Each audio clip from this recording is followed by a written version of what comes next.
नमस्कार, आप सभी का स्वागत है और मैं हूं आपके साथ नवाब चौधरी। भाजपा की लोकसभा चुनाव में अयोध्या से हार अभी तक उतरी भी नहीं थी कि अब एक और सीट हार गई है। वो है उत्तराखंड की बद्रीनाथ विधानसभा। इसके बाद अब फिर से सवाल उठने लगे कि क्या धर्म की राजनीति से लोगों ने, आम जनता ने मुंह फेरना शुरू कर दिया है क्या? आज हम आपको बताएंगे कि उत्तराखंड की 2 विधानसभाओं पर उपचुनाव हुए थे। एक है मंगलौर और दूसरी थी बद्रीनाथ विधानसभा। आपको बता दें कि बद्रीनाथ विधानसभा जो है, वहाँ से राजेंद्र भंडारी ने इस्तीफा देकर उन्होंने भाजपा ज्वाइन की थी। और ये सब जानते हैं कि उन्होंने भाजपा क्यों ज्वाइन की थी। उन्हें लगा था कि जो उनके खिलाफ इतने सारे आरोप लगे थे भ्रष्टाचार के, वो लगने बंद हो जाएंगे। दूसरा ये था कि जब वो भाजपा में चले जाएंगे तो हो सकता है कि बद्रीनाथ का चुनाव वो आराम से जीत जाए, क्योंकि हमेशा ही सत्ता पक्ष उपचुनाव जीता करता है। ऐसा रिकॉर्ड रहा है, लेकिन ज़रूरी नहीं कि हमेशा सत्ता पक्ष जीते। और मंगलौर विधानसभा से जो बसपा के विधायक थे, उनका निधन होने के बाद वो सीट खाली हुई थी।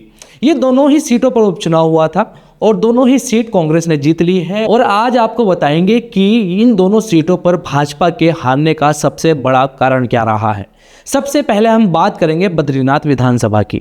बद्रीनाथ विधानसभा में 20 से 25 साल से जो मौजूदा उत्तराखंड के प्रदेश अध्यक्ष हैं और राज्यसभा सांसद हैं महेंद्र भट्ट, उनका दबदबा रहा है। वो सीट उनके हमेशा पाले में रही है, लेकिन 2022 के लोकसभा चुनाव में उनकी हार हुई थी। उसके बाद भी वो प्रदेश अध्यक्ष बनाए गए थे। हालांकि अब राज्यसभा सांसद हैं, लेकिन साथ में प्रदेश अध्यक्ष का भी उनके पास पद है। लेकिन सबसे बड़ी बात तो ये है कि बद्रीनाथ विधानसभा एक गढ़ माना जाता रहा है भाजपा का। लेकिन आज जो चुनाव नतीजा आए हैं, उन्होंने साबित कर दिया कि अब जो है, कहीं ना कहीं जो दल बदलू की राजनीति है वो भाजपा को भारी पड़ती हुई नजर आ रही है। इससे पहले जब राजेंद्र भंडारी भाजपा में आए थे तो उनके ऊपर कई आरोप लगे थे और साथ ही भाजपा का एक धड़ा नाराज भी था कि कांग्रेस के विधायक का भाजपा में आना कहीं ना कहीं जो नेता है उनके हक पर डाका मारने जैसा था। और हुआ वही कि बद्रीनाथ विधानसभा का जो उपचुनाव हुआ उसमें टिकट मिला राजेंद्र सिंह भंडारी को, जिसमें वो 5000 मतों से हार गए। ये हार राजेंद्र भंडारी की नहीं, बल्कि मुख्यमंत्री पुष्कर सिंह धामी और साथ में प्रदेश अध्यक्ष और राज्यसभा सांसद महेंद्र भट्ट की मानी जा रही है।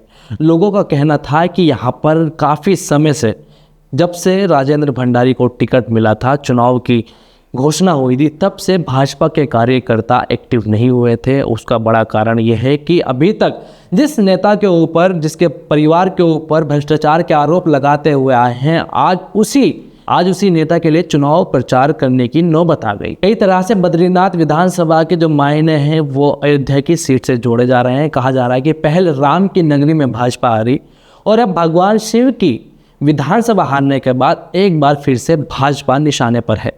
विपक्ष पहले से ही अयोध्या की सीट को लेकर लगातार बीजेपी पर तंज कस रहा है। हमने लोकसभा में भी देखा, सोशल मीडिया पर भी देखा, मीडिया के सामने भी हमने वो सब देखा। लेकिन अब बद्रीनाथ की जो सीट है वहाँ पर कांग्रेस के जीतने के बाद एक बार फिर से जो है भाजपा सवालों के घेरे में है। बद्रीनाथ विधानसभा में सबसे बड़ा हार का कारण ये भी है कि आपने देखा था कि जिस तरह से जोशीमठ के अंदर आपदा आई थी, उस आपदा में लोगों से कई तरह के वादे किए गए थे। उनसे कहा गया था कि आपका पुनर्वास करेंगे। जो स्कीम उनके लिए लाई गई थी वो धरातल पर नहीं उतरी। आज तक वहाँ के लोग भाजपा से नाराज़ हैं। वहाँ के जो जिलाधिकारी हैं उन्होंने उस तरह से काम नहीं किया जिस तरह से वहाँ पर लोगों के लिए काम होना चाहिए था। ये भी एक सबसे बड़ा फैक्टर यहाँ पर माना जा रहा है। साथ ही आपको बता दें कि चुनाव प्रचार थमने से पहले 5 रैलियां खुद सीएम पुष्कर सिंह धामी ने की थी, लेकिन बावजूद यहाँ पर जो है भाजपा को हार का मुंह देखना पड़ा।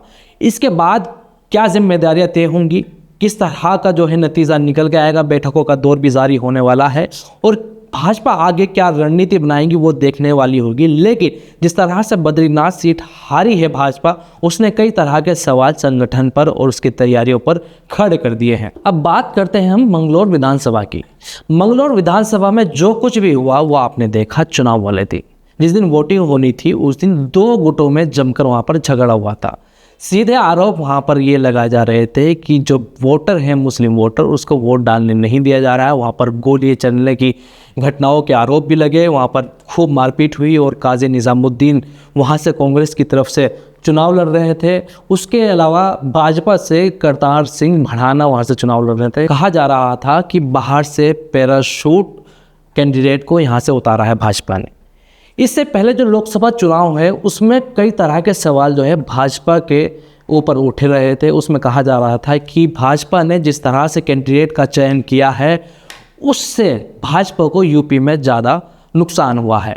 और यही यहाँ पर देखा गया कि फरीदाबाद के करतार सिंह भड़ाना को यहाँ पर टिकट दिया गया है, बावजूद कि वो बाहरी हैं और लोकसभा चुनाव में जो हार हुई है उसके बाद भी ये टिकट देना कई सवालों के घेरे में खड़ा करता है। कहा यह जा रहा है कि यहाँ का जो उत्तराखंड की जो लीडरशिप है उसने हाई कमान का जो आदेश है उसको मानने पर मजबूर हो गए वो लोग कि यहाँ पर पैराशूट कैंडिडेट उतारा गया है। कई तरह के विरोध यहाँ पर जो है देखने को मिले हैं।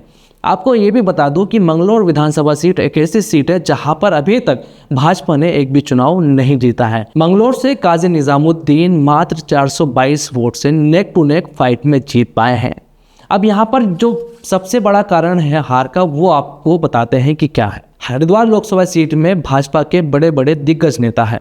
आपको बता दें कि सबसे वरिष्ठ विधायक जो है हरिद्वार विधानसभा में वो है यहाँ से मदन कौशिक। दूसरे हैं रमेश पोखरियाल निशंक जो कि 10 साल यहाँ से सांसद रहे हैं और मौजूदा सांसद और पूर्व मुख्यमंत्री त्रिवेंद्र सिंह रावत। अभी इतनी बड़ी लीडरशिप होने के बाद भी मंगलौर चुनाव हारना वाकई में कई सारे सवाल खड़े कर रहा है। कहा तो ये भी जा रहा है कि जो नाम मैंने आपको गिनाए हैं ये बड़े नेता उस तरह से मैदान में उतरे ही नहीं है जिस तरह से इन्हें मैदान में उतरना चाहिए था। और कई तरह के ये सवाल जब खड़े होने लगे हैं तो सोशल मीडिया पर चर्चा होने लगी। लोग कहने लगे कि भाजपा के जो लीडरशिप है वो कहीं ना कहीं इस बार चुनावी मैदान से नदारद देखने को मिली है। इन दोनों हार से पुष्कर सिंह धामी और महेंद्र भट्ट के ऊपर कई तरह के सवाल उठ रहे हैं।